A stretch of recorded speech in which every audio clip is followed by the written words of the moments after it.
Hello and welcome to the latest Blood Red podcast from the Liverpool Echo. I'm your host, Joe Emmett, joined today by Ian Doyle. Hello, Ian. Gio, isn't it? It is Joe, yeah. Been off for 1 week. Yeah, exactly. Well, a week's a long time in football. You take 3 weeks off every 3.5 summer. weeks. 3.5 weeks. Used to be 6, so count yourself lucky. Yeah, I won't even know who you are by the time you return. Well, that's good because that means you get to be reacquainted with me and all my joys. Any plans of the Doylecation this year? Not Going at the moment, away anywhere? No. No? Not at the moment, Not at the no. moment. There will be something. Before we carry on to say hello to Theo, did you enjoy Bruce Springsteen? I did actually, yeah. Very, very good, wasn't it? It was very, very good. I knew it was going to be good. It was better than I expected, though. Yeah. Have you been to any gigs at Anfield before? No, it was yes, but it was a very long time ago. Okay, very, when was very. that? None of that was the 1997. I think it was the Hillsborough thing that they did then. Right, Yeah, so went to that one. And so, in terms of gigs at Anfield, because I went to Bruce as well, that's why I'm asking you about it. In my head, I wanted to go to one, and I'd kind of missed out on a couple before. So when tickets for Springsteen dropped, I was determined to get one. But it was brilliant, isn't it? Wasn't it, to watch music at Anfield? And it just kind of shows. I think we've spoken on this pod a lot about the good things, perhaps. It feels like FSG propaganda, this, but the good things the owners have done. But that is brilliant, isn't it, to see Anfield host a legend like Springsteen? Well, they've had some good acts there, haven't they, over the last couple of years? So, yeah, fair play to them. They've done well. Had Taylor Swift, didn't they, last year? Mm-hmm. They've had others. Who is it? Pink, Bon Jovi. Dua Lipa to come. The Eagles. The Eagles, yeah. Dua Lipa to come. Who And else? Dua Lana Lipa, Del is that Rey. this year? Or And Lana Del Rey as well. It would have been Billy Joel, but he's obviously can't make it. Theo, have you heard of any of them? I've heard of some of them. Some of them. I do know some of Bruce Springsteen's songs, but I would not be able to tell you them. It is just when you hear them. If you do know, so you just hear when you hear them, go, I know that. Yeah. I know that. Like the Careful. Was it? There's a spark. That one. What's that? Do you mean Dancing in the Dark? Yeah, There's that's a the one, spark. There's Can't fire without a spark. A fire Can't without start a I know that spark. one. Yeah. Can you sing us some of the songs? No, not at all. Theo is quite a famous musophobe. Musophobe? Have I just made that word up? Maybe you have. Just because he doesn't necessarily follow music doesn't mean he doesn't like it. Okay, all right. Yeah, I like that. Listen to stuff, dance at weddings. He's You got dance at weddings. Yeah, he's got It's available. Dance at weddings. We That makes can it sound play, like we'll you can play, hire. and you can dance. Yeah. There you go. So what? Can you tell us your top 3 favourite bands, Theo? No. No. No, You couldn't get 3 bands. I could get 3 bands, but it would take me too long, and it would be too much dead air on this. Oh wow. Yeah. Okay. How can it be that bad? Well, when we went back to Mum's a couple of weeks ago for Grand's birthday, and I wasn't driving on the way back up, so I was the DJ there, and it wasn't all bad for Lizzie. She did know the songs, and we got through 3 hours. That's filled 5 minutes. Yeah, I mean, because we got nothing else to talk about. I mean, hopefully we haven't lost all of our listeners by then. But there you go. Before we continue, we want to give a big shout out to our sponsors, which is usually NordVPN. But Nord, I've got a new product on the market, so we'd like to give them a shout out instead. Saily is a new eSIM service app brought to you by NordVPN.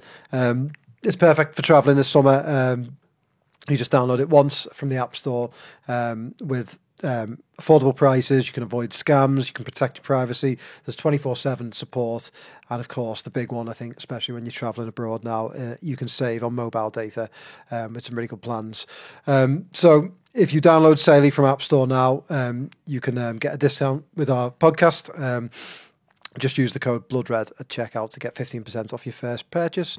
And for more information, go to the podcast episode description box. But yeah, Saily, really good for travelling this summer. And we'll be equipping Paul Gorse with it when he goes off to the Far East to cover Liverpool. As always, we are live on YouTube, so if you'd like to get any questions there in the comments, please do so. I will monitor them and put them to the guys throughout. I've got some questions that you've sent on email, but if you'd like to send me a question ahead of any podcast, I think we're going to record Thursday of this week rather than Friday. So if you want to drop me an email with a question, joe.rimmer@reachplc.com. Happy to take your questions there. And in return, just give us some thumbs up, give us some stars, give us some likes, make some nice comments, do the nice things. Press the bell. Press the bell. Ian never forgets to press the bell. I never forget to press the bell. Yeah, and all those good things. I wake up in the morning and first okay, thoughts. right. Let's move directly on to questions. So I've been off for a week, so I've had a couple of questions in my emails. So they're not. I think they're still relevant. So we'll crack on with them. One from Stephen.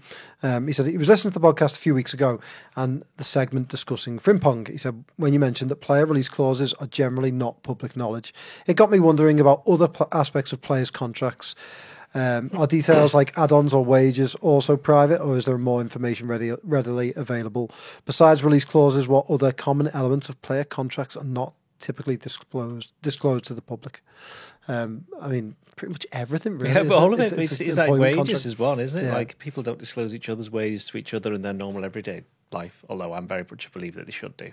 That's Unless you work for the BBC. Well, again, that's because that's very obviously a reason for that, and that only that's to high earners as well on that one. Yeah, most of the other stuff. I mean, the thing is that often transfer fees don't get disclosed, and length of contracts don't officially get disclosed, but we kind of know, we find them out. It's almost like that's our job kind of thing. But there are certain things that you don't know. I mean, contract clauses are.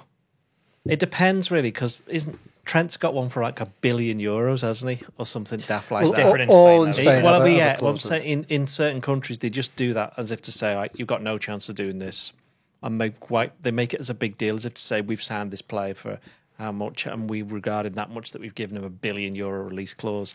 They do that, but yeah, it's about, we've had this conversation so many times where we've spoken about Liverpool rely on data for certain things, and they've been champions of it, and probably most clubs now are the same, and Liverpool were certainly market leaders for a long time in that.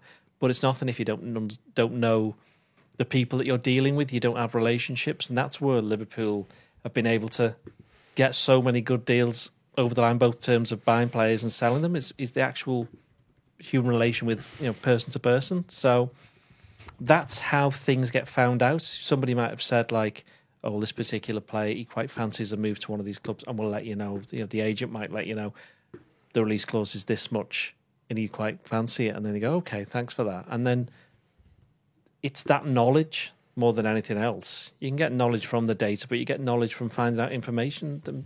We literally work in an information industry, don't we? Where our currency is knowing stuff, finding it, and reporting it, and analysing it. That's what we do, and it's no different for the recruitment teams at football clubs, because they find things out. And Alexis McAllister's the one where Liverpool knew for a while he had this release clause, and then they triggered it straight away. Same with Frimpong. Let's be perfectly honest about this. The reason that Liverpool or any club doesn't tend to have a go at other clubs for speaking with players ahead of where they shouldn't be is because they all do it. Let's be honest. That they all do it.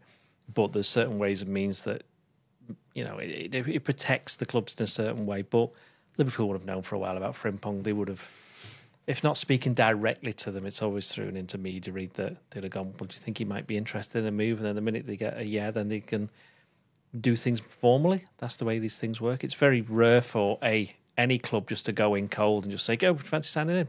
Yeah, stop me if you said this, because I was just making note of some questions from the comments. But I always remember Carragher saying that he bumped into Michael Edwards and asked him what the most important element of the job was, and Edwards didn't say data, he didn't say anything like that. He just basically said relationships. Well, and that's connections. it. Yeah.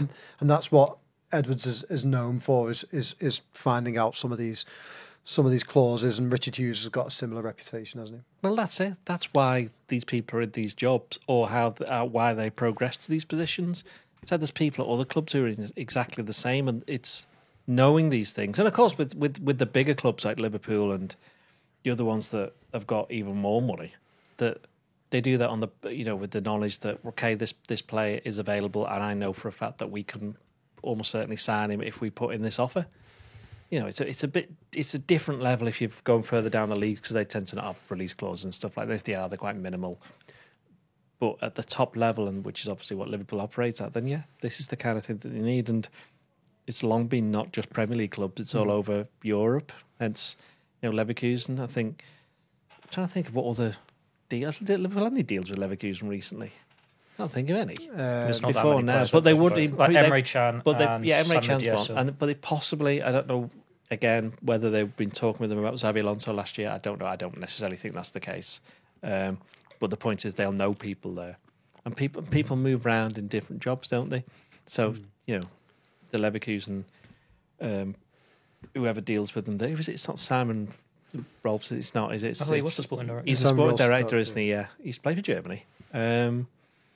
He could have been somewhere else, but people move around. For example, Richard Hughes is the example of that. He was at Bournemouth. Now he's come to Liverpool. Liverpool obviously trying to sign Kirkes, and that's going to work in Liverpool's favour because he knows a lot of the people at Bournemouth, and they'll have already had the dealings with Liverpool in the past with, for example, Solanke, Jordan Ibe, people like Brad Smith. Brad Smith as well. And you look at some of the players that Liverpool have signed, a lot of these release clauses have come from the Red Bull Group. And we know Liverpool have got a good relationship with the Red Bull Group because it's someone that the owners admire a lot. So it's no coincidence that when there are these release clauses, Liverpool tend to sniff out with the people, the clubs they already have good relations with. Yeah. Just staying on the subject of clauses, though, there's been some weird and wonderful clauses throughout football history. There's always room, isn't it? It's hard for these things to be completely known as fact, but there's things like Mario Balotelli having certain clauses in his contract around good behaviour, that type of thing, wasn't it? Yeah, there was. I think he didn't actually break any of those clauses at Liverpool. It's just quite surreal when you consider it didn't go well for him. He left everywhere else in his club. We obviously all know the famous 40 million one with Luis Suarez. But then you hear random ones like, was there a Sunderland player who had it in his contract he couldn't go out into outer space? Hey, like that. What? Do you remember this one? No. It's like we're going back 20 years here. There are so many random ones. And also they're not allowed to do like winter sports because it's a risk to fitness and stuff. There's so much that goes into contracts like that. I've got to Google that. Stefan Schwartz has dubbed the space clause, banning him from space travel. Schwartz has a keen interest in space travel, and one of his advisors secured tickets for the first passenger space flight. That is wild. I didn't know that. That's Schwartz really good for Arsenal. I think so. Yeah. Well, there you go. And that I hope that answers your question, Stephen. And I learn something new every day, don't you? Because I didn't know that about Stefan Schwartz. I might just make this a question and answer podcast because we've already got loads of questions in the comments, so keep them coming in. I'm going to carry on with Ben Gary, who sent me 3 questions, and then I know Michael's asked the questions in the comments. Julian, the grim sleeper, I guess he's got young children. Because you can relate to that there. So we'll go with Ben Gary's. And this, Theo, is you might want to put your mic down. You might want to go wander off. Because is it homegrown? It is homegrown.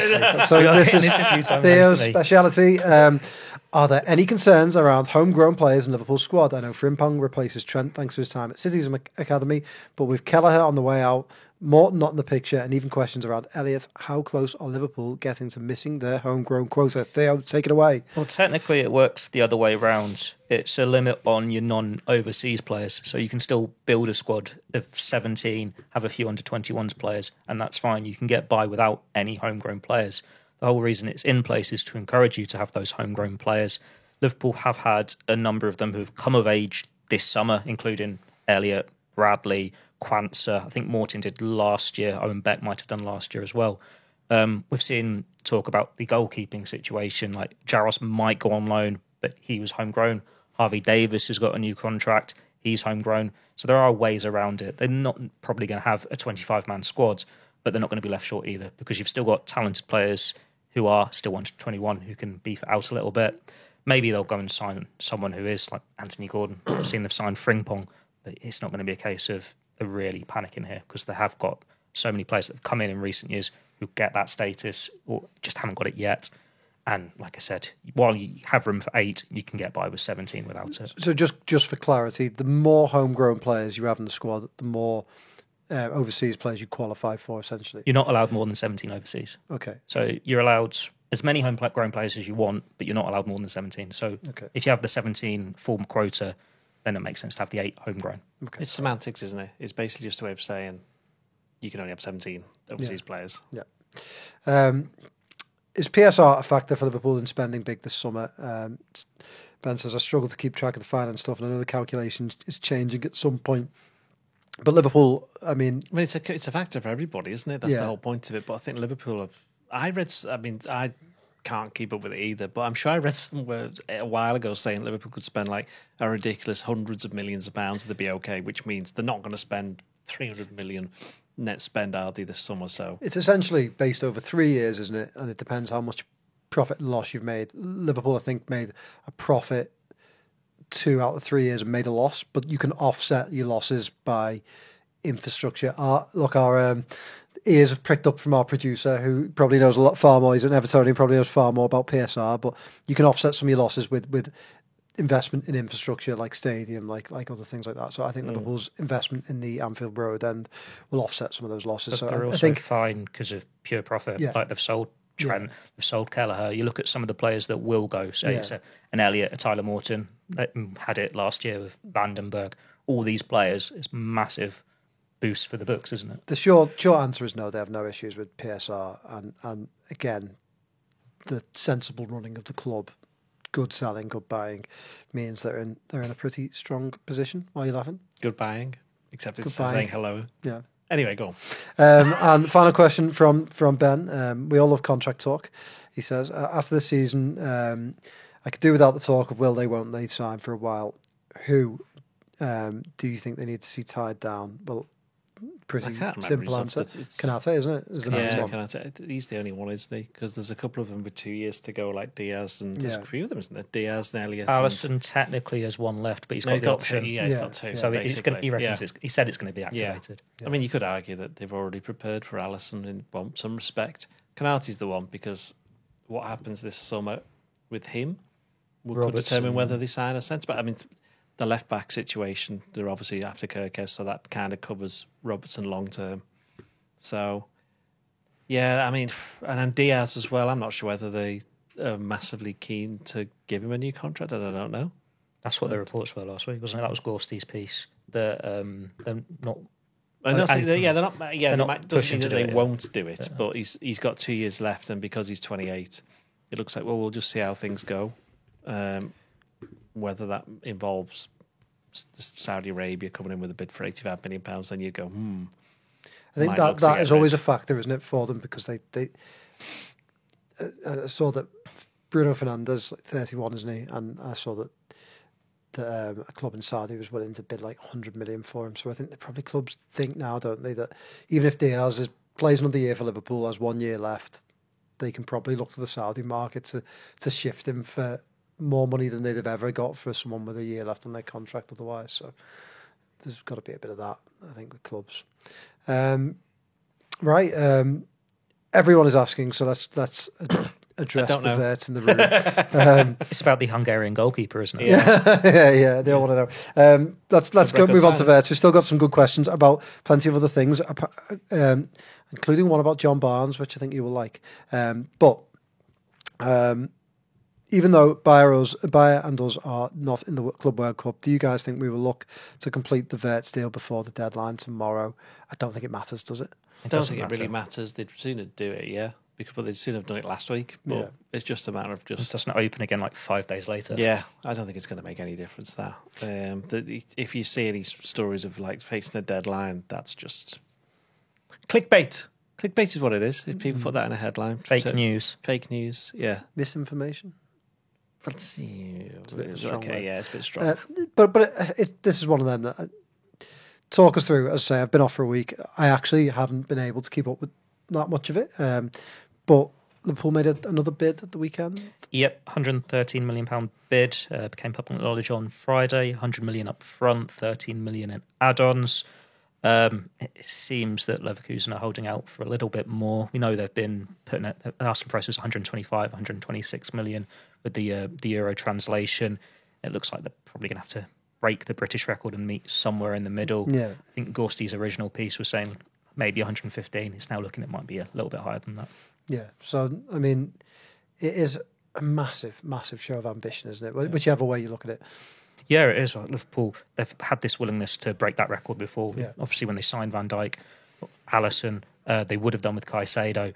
But here they've gone out and got one of the very best, or they're going to get one of the very best playmakers in world football. They've taken him off the toes of Bayern Munich. Man City have had to pull away.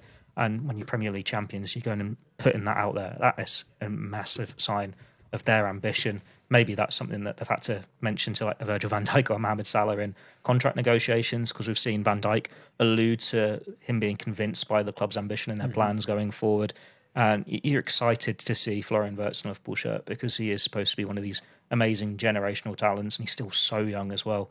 So you see glimpses, the highlights reels in the Bundesliga, but I remember doing a piece a couple of years ago when Alonso is in awe of him when he scores this ridiculous goal. Remembers him score the ridiculous goal. And we've seen all these glimpses of him, but to see him take it to the next level with Liverpool, it's going to be so exciting. Yeah. Excited, Ian? I'll be excited when it's finished. I think, although I did write something, didn't I, on Saturday morning saying people are saying this is a transfer saga, and I mentioned this last week actually in the podcast. It's like, no, it's only just started. This is nothing.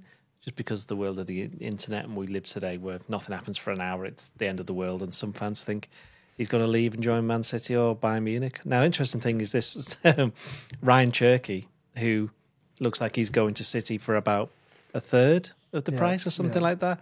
Now, I've seen people already saying this is a much better deal for Manchester City and this, that, and the other. It's like, well, hang on. City had made Wirtz the main guy that they wanted to bring in, and so did Bayern. So we know quite well that Cherky's second choice, and he may end up being okay, like Salah was for Liverpool. These things do happen, but the reality is that Liverpool have stolen a march on Man City and Bayern Munich by persuading him to come to Liverpool. And I think that now that he's finished his international duty with Germany, I think he'll be on the phone to Leverkusen and say, come on, let's get this sorted now. Although he only has a certain amount to say in that. That's always the way with transfers. But as we said, Leverkusen, the last thing they want is to keep a player who doesn't want to be there. Not in a nasty way, but in a, he's obviously set his heart on this move. And they're going to get massive money no matter what the final fee ends up being. And why should they just cede to whatever Liverpool's demands are? This is obviously a player who they regard as someone who's going to end up being one of the best players in the world, and hopefully Liverpool will do as well. That's why he's not going to be cheap, but Liverpool have committed this amount of time and money, and clearly the transfer plan and the plan for Arne Slot is to have him in the team in a certain position. I hope he could be like Liverpool's Kevin De Bruyne. You remember when he first joined Man City, it was a big fee. Obviously, he'd failed in England before with Chelsea, and there's those viral clips of Phil Thompson, Paul Merson mocking the fee on Soccer Saturday or whatever. But then you see we had the same thing with Van Dijk as well. But then 10 years of just brilliance at Manchester City. It's like, Florian Wirtz would have been his successor, and now he's going to Liverpool instead. I think as well, surely from Bayern's point of view, they don't want. You can understand there's got to be levels of negotiations. It's not because they won't want to be seen as losing their star man easily, and that if they can get Liverpool to break the British record and spend 125 million or so on this player, it looks, even though they're losing someone, it looks good business for them, doesn't it? And it is good business for them. So I think negotiations is a normal part of a deal this big. It's add-ons too, because remember when Bayern were negotiating with Liverpool for Sadio Mane, and those first offers, it was ridiculous add-ons, wasn't it? Like you'd have to win the Ballon d'Or twice, win the Champions League twice, stuff like this. Yeah. Whereas you want to meet in the middle a little bit. Like Liverpool could end up saying it's an overall deal that's 150 million, but if it's got those add-ons that aren't really as realistic compared to getting into the Champions League appearances, it just doesn't quite match up. Yeah, so I think you feel like there's still confidence Liverpool will get this done. Yeah. Cool. Another one. Lots of people are asking about is Kerkez. Confidence that Liverpool will buy Kerkez as well. Yeah. And that, do you think that is less of a negotiation? 45 million has been. Bournemouth want 45. I think Liverpool would probably go up to 40. And Richard Hughes might just say, come on, sort it out. The player obviously wants the move, same as Wirtz obviously wants the move. Yeah. When their heart starts out on it. Like it's half the battle one, isn't it? Yeah. Same with Van Dijk, Alisson as well. Yeah. Okay. And then a quick word before we carry on to questions on the goalkeeper. Save me, Armin Pekski. I've literally never heard of him. I don't think we did before the weekend. It was quite a surprise. Although he isn't someone who we shouldn't have heard of, if that makes any sense. Because he's been a regular this season. Yeah. For Puskas Academia. Yeah. Yeah. Puskas is. Yeah, Please tell you know famous player. Yeah, exactly. I didn't. That club is named after him. But I also didn't realise that they were doing quite so well as they have done, because they finished second in the Hungarian league. He was a regular. Finished second to who? Ferencváros. And who's their manager? Robbie Keane. Who's their midfielder? Naby Keita. Correct. He's probably gone back now to Bremen, isn't he? Well, he was the midfielder this season. And he also played in the Europa Conference, just the Conference League, qualifiers, where they got beat by Fiorentina on pens. Fiorentina ends up getting to the semis. And you can tell I wrote the story. I remember. He's 20, isn't he? And he's Hungarian under-21 international, so he's probably further along than almost every other third choice goalkeeper Liverpool. But I would imagine that. Well, I know that he's come in to start initially in the academy of the under-21s, but he will be training with the first team because we saw this season with Jaros that sometimes you do actually need a third choice goalkeeper, and I think with Jaros, I think he'll go out on loan somewhere, sign a contract. But then he's only got 1 year left on his deal, so it's whether for him, because I know there was some talk of Ajax over the weekend, but I'm not sure whether that's a loan or. I think the reports in Holland were saying loan. Well, there you go. So he'd have to sign another contract with Liverpool before he goes out on loan, which I think was initially the plan. But then the player might decide he doesn't want to do that. You know what I mean? But then we mentioned Alisson before. If he's got 2 years, Jaros does reasonably well at Ajax or on a loan. Mamardashvili, they could be competing to be Liverpool's number one in a couple of years because Jaros is still only 21, isn't he? Yeah. I think he's young, and he's already won the league in Ireland and Austria. And he's fancy his chance in Holland too. Yeah, and he's a Czech international. And the 2 games that he's played for Liverpool done okay, and he looks like a goalkeeper. So, yeah, I think going back to the Hungarian Peksi, not Pesky, as I kept on calling him, that did not amuse me, etc., etc. That's such a very non-contemporary film reference. Yeah. Funny how? Do you think I'm a clown? Yeah.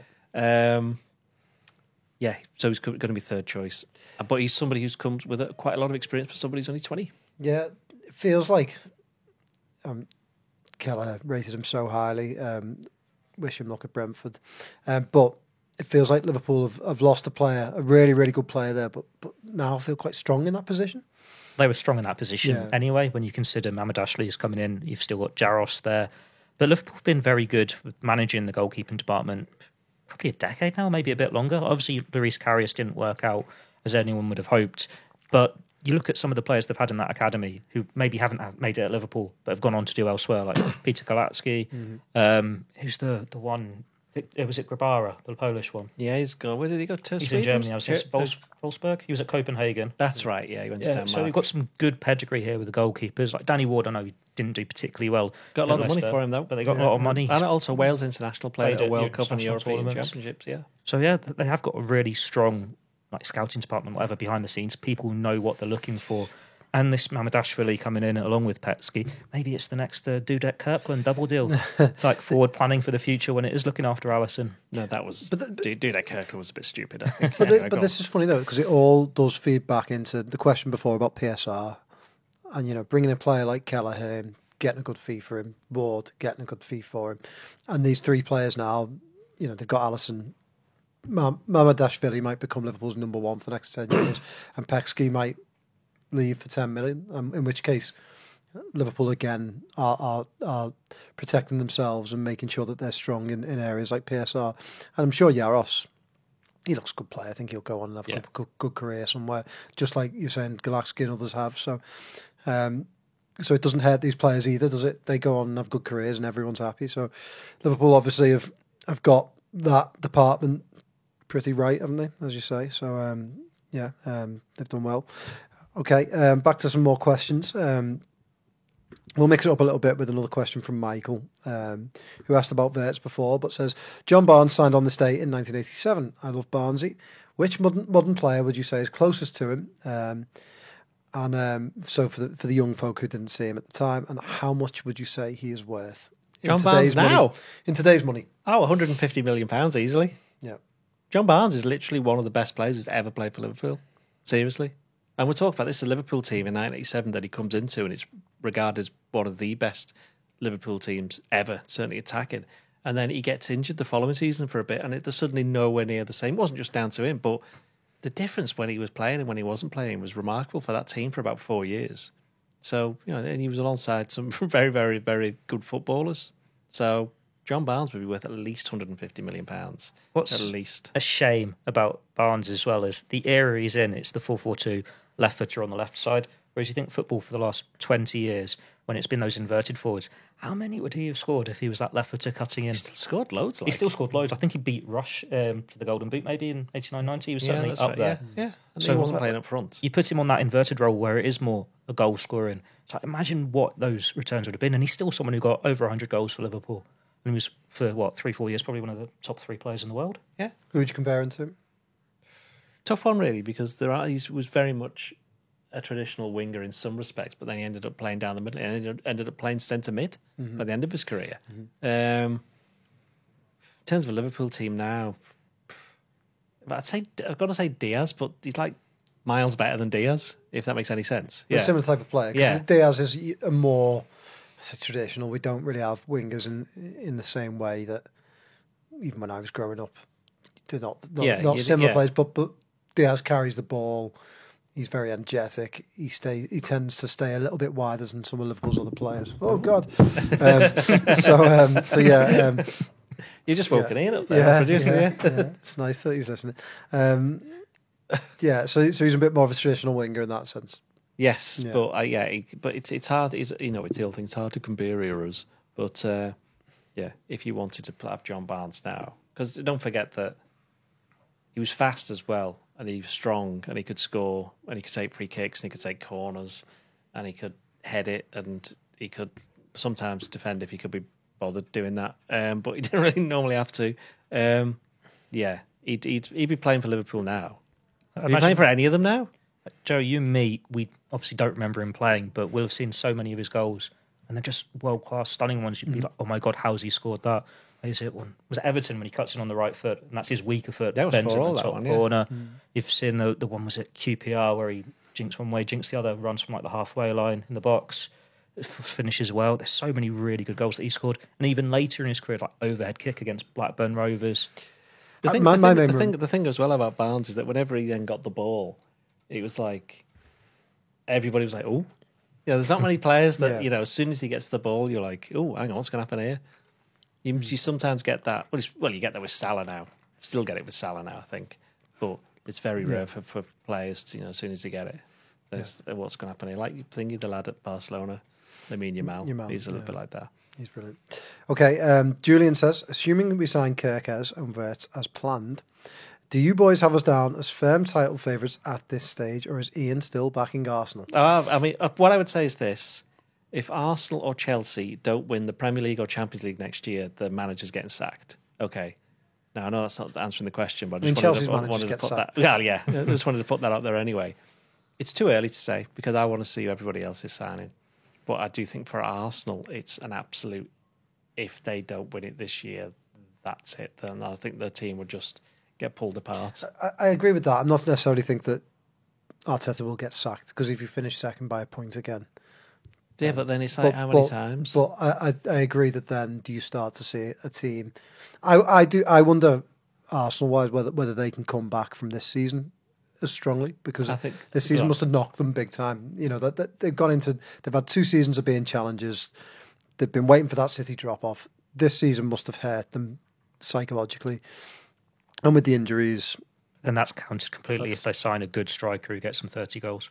Yeah, but even then that still all depends on the rest of their players reaching the levels that they've reached over the past, well, not even last season, but the previous 2.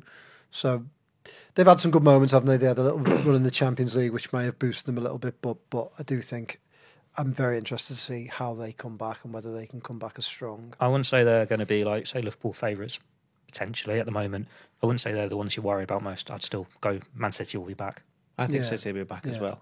And I think the other thing you look at Chelsea, and then that's it. The rest of them, Newcastle will have to cope with Champions League. United, I reckon, will finish top 6. I know people will go, yeah, but I think that they will. And I think Aston Villa will fall away. Forest will as well. I think that it's between those 4 already. But then, what is it, June the 9th? June the 9th? There's still, loads of players who are going to be bought. Yeah, so Liverpool have been particularly busy in the transfer window so far. Well, exactly. Well, you say particularly busy. You can, if not them, they've literally sold 2 players and signed 1. 2. They 2? Who's the second one? Pesky. Oh, yeah, he's not going to play, is he? You know what I mean? No, he's not going to play. I'm talking about players who are going to come in and play. So from to deals that are actually done, you'd probably still say Liverpool are favourites, but the thing is, we're a very long way to go. It's far too early to tell, but it is interesting. I can't really see Chelsea because I just don't think the manager's inspiring enough. He's obviously a good coach, but is he inspiring enough to lift them to the next level? I'm not really sure. Into the season, got a lot of players. Yeah, but they have got a lot of players. They did have a strong end, but they were probably one of the best teams Liverpool played last season as well. Yeah, but they did have a really, really bad spell, didn't they, around Christmas? Yeah. And a lot of Chelsea fans would probably have had him sacked. I don't know. Just as well he didn't. Yeah, and I know they sack a lot of managers, so it's not exactly a big shout, but I just wonder whether he inspires enough confidence to really take them to the next level. Arteta obviously does have that backing. Man City you'd expect to come back. I can't see United finishing in the top 6. I know you say that, but I think they need to get back into the top half first. Everton will finish top half as well. Ian? Any response to that? No comment. No comment. Producer. The massive show of ambition there from our Everton supporting producer. Yeah, okay. Lots asking about the centre-back situation. Obviously, we touched on contracts earlier, and Konate being someone that Liverpool need to sign up to a new contract. But I quite like this question because I do kind of agree with it. Where is it? Could we be sleepwalking into a potential issue at centre-back this season? Van Dijk is obviously older. Konate's contract, Gomez, his future, and Kwanzaa's uncertainty. Is this an area of concern? I think Liverpool need to sign a centre-back this summer. I don't think they're going to sleepwalk into it because they're completely aware of it. They tried to sign Lenny Yoro last year and they tried to sign Huijsen this year. So they quite clearly know that something is going to have to happen sooner rather than later. And I think they'll still be looking for a centre-back, and I wouldn't be surprised if they sign one. Yeah, I reckon they've been planning for it long enough. They've managed to get by. Like, obviously, 3 of those centre-backs could move on this summer, but all 3 of them won't be. So it's managing your plate there. Maybe they go look for Hato at Ajax because he can play left-back too. Someone like that, younger, a bit versatile. But yeah, they have their options. It's a case of just seeing what happens with the outgoings. Yeah. Like if you get a ridiculous offer for Kwanzaa or Joe Gomez goes, it's time for me to go, then okay, then you replace them, which is what they probably would have done with Lenny Yoro. I know he's a generational centre-back, that tag. It was away from normal transfer business, but it was at the same time where Joe Gomez looked like he was about to leave. So they're still going to have 4 on the books. It's just too early to say who the 3 alongside Van Dijk are going to be. Whoever comes in, if they do, well, the next one that they do sign will be a youngster, and he won't be the finished article, and it'll be somebody who will make mistakes. So please bear that in mind. Yeah, I'd take all that, and I think that makes sense. I do sometimes worry with Liverpool with these types of positions where they sometimes go, we can get one more year out of that, and that's when the injuries happen. We've seen that before at centre back 4 years ago. We've seen it in midfield, and I just hope that.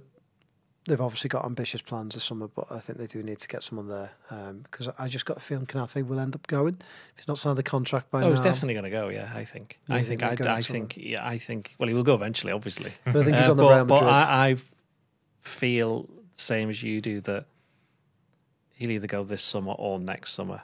So Liverpool have been looking around. There's a guy at Everton, quite good, Jared Branthwaite.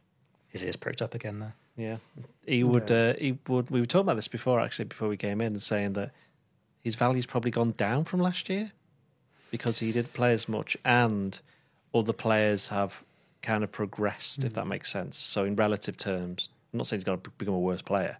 Perhaps he was possibly overvalued, quite rightly, by Everton last year to make sure he didn't leave, and he didn't, and they got a good, got a year of him, and he stayed up, so it worked for them. There's absolutely no way Everton sell to Liverpool, and if they did, his value certainly won't be going down, will it?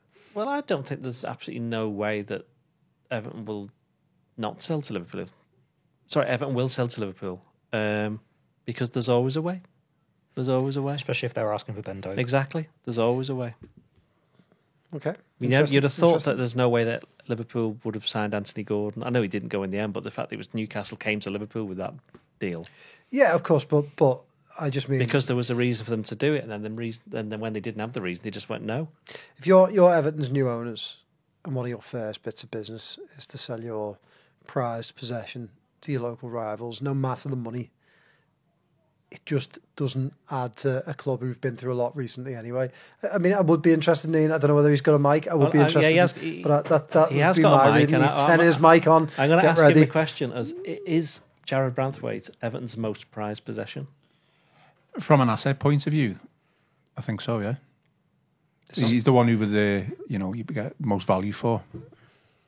You'd be looking at over 100 million if Liverpool came in. Well, over 100 That's million. That's never going to happen. Well, there you go. Then there's your answer. No, I'm saying he's never going to go for 100 million to anybody.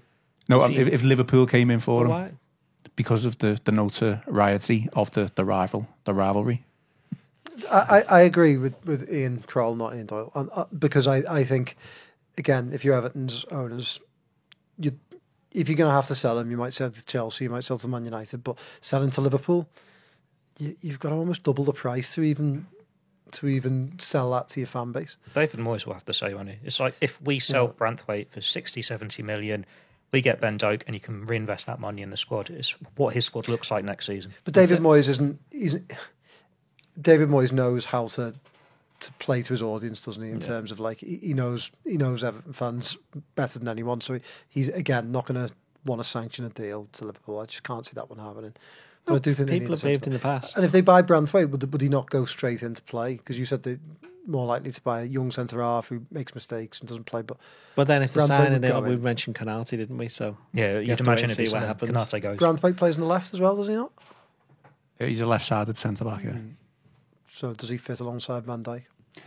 I think Everton's fans' valuation of Branthwaite is obviously going to be clearly different to what the club kind of value him at. So I think the club will be willing to accept anything from 70 to 80 million from any other club. But if Liverpool came in, I just can't see Everton, signing off on that deal. And it would have to be in excess of well over 100 million. But Liverpool won't pay that. And we know the interest is there. We know people behind the scenes at Liverpool have been very positive about the partnership he built with Quansah at youth level for England.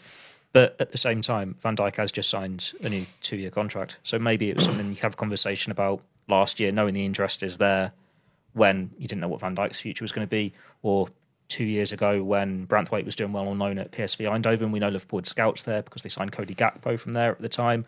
And it's just something they'll be monitoring. Maybe it could be, if Everton don't sell him, like a Jared Brandt, like an Anthony Gordon situation. He goes somewhere else, then Liverpool come knocking. Well, that's 18 months down the line. Yeah.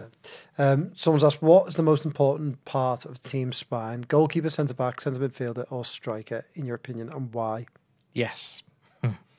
All of it. All of them. All of them, of course. But I just kind of think... Okay, what I would say is this. No one's ever won the Premier League with a rubbish goalkeeper. There you go. Alisson had such a huge transformative effect on Liverpool. That's what I was going to say. That him and Van Dijk, really, Liverpool were potent up front at that time. They had really great forwards, but they kept losing big games and big moments, and because they didn't have those positions sorted. And I remember Benitez doing it, kind of going back to basics and building from the back. I still think one inspirational player, a la Luis Suarez, can take you on to great heights. Salah. But to get past that, I think you need the centre-back or goalkeeper. You can get one great year, can't you, when you've got that and you're leaky at the back, but it's not going to be consistent, challenging for titles. And Liverpool won the league without a striker, so there you go. There's your answer in that. So the famous Ferguson quote, isn't it? Forwards win your games, defences win your titles. Any rumours on under-18s? Obviously, Mark Bridge-Wilkinson and Barry Lewis leaving Liverpool. So under-18 or under-21 coaches, the grim sleeper this is, still badly sleeping. He said he'd love to see Milner back. Sure, he's awake his still. attitude would be amazing for the young players.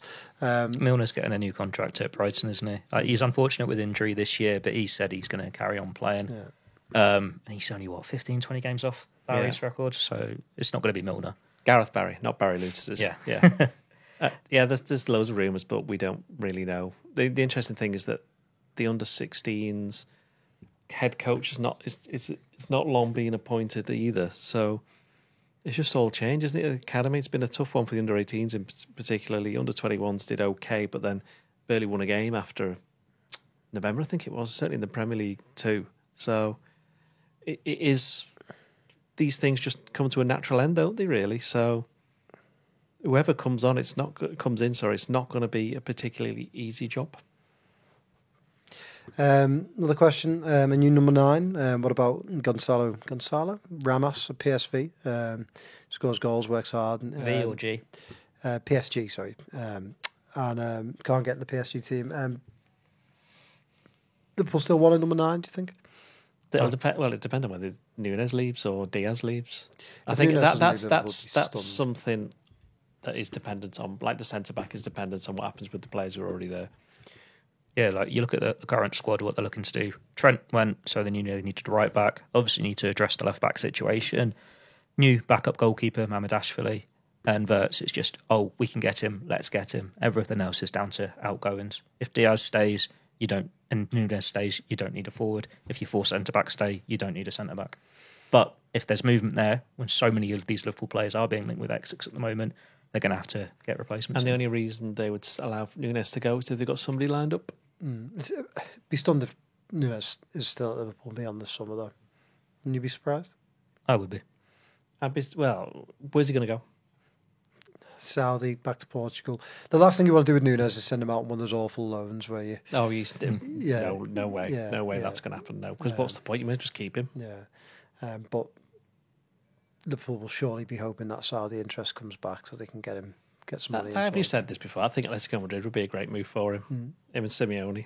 Bring the best out of him. I still think with Núñez, there's every chance he goes to Atletico and scores 30 goals and everyone says, look, see the player he is, but some players fit at certain clubs and some players don't. Núñez fitted much more under Klopp than he did under Slot. Yeah. And that's not to do with the club, that's to do with the manager. And the fact that the manager then won the Premier League and won Núñez a Premier League medal as well. Yeah. So... It's a very difficult market at the moment as well, the centre forward. So it's going to take one big one to go to knock it all into play again. Because, like you can say, Isak's great, Liverpool would love him, but it doesn't look like Newcastle will sell. They don't seem to be going for Sesko, who I think Arsenal are in the talks for.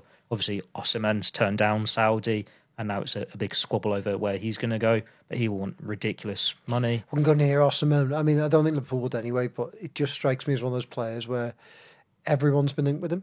Yeah. But then you can say everyone's been linked with Gyökeres as well at Sporting, but then there's no real front runner there to make him the big number 9 centre forward signing. So it's just... He's a touch older, isn't he, Gyökeres? He's older than Isak. Yeah. So it's just waiting for one of these clubs to get the centre forward and, okay, we'll react to that. Are you older than you look?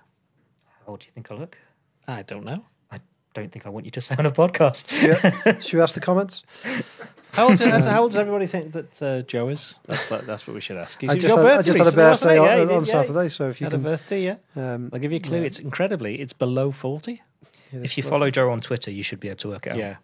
Oh, yeah, you should. Right, well, on that note, I don't have any more questions, so would you like to ask any questions or make any comments? Or how was your birthday any like? Thoughts? It was nice. I spent it camping with my small children, which was equal parts fun, equal parts torture.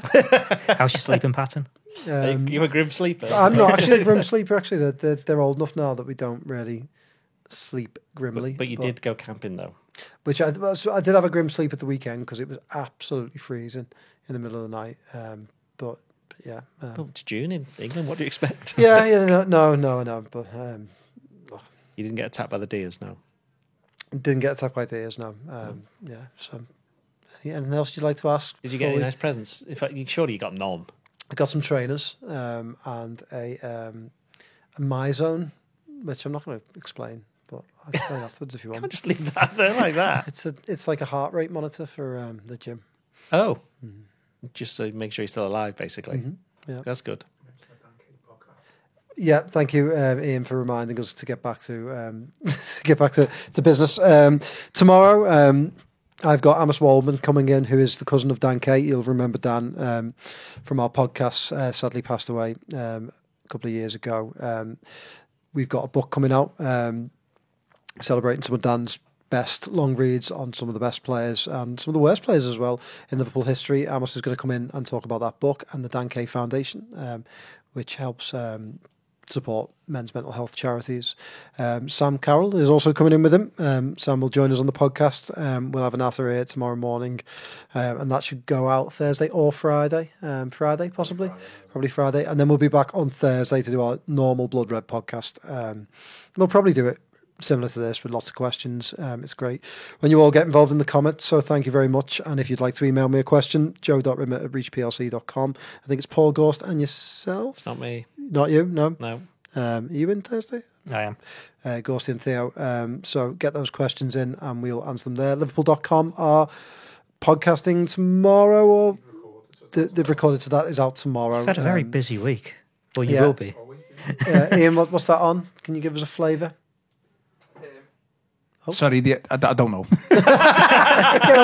He doesn't even know. So that's an exciting one to come from Liverpool.com. And plenty more besides. Thank you for listening. Ian, thank you.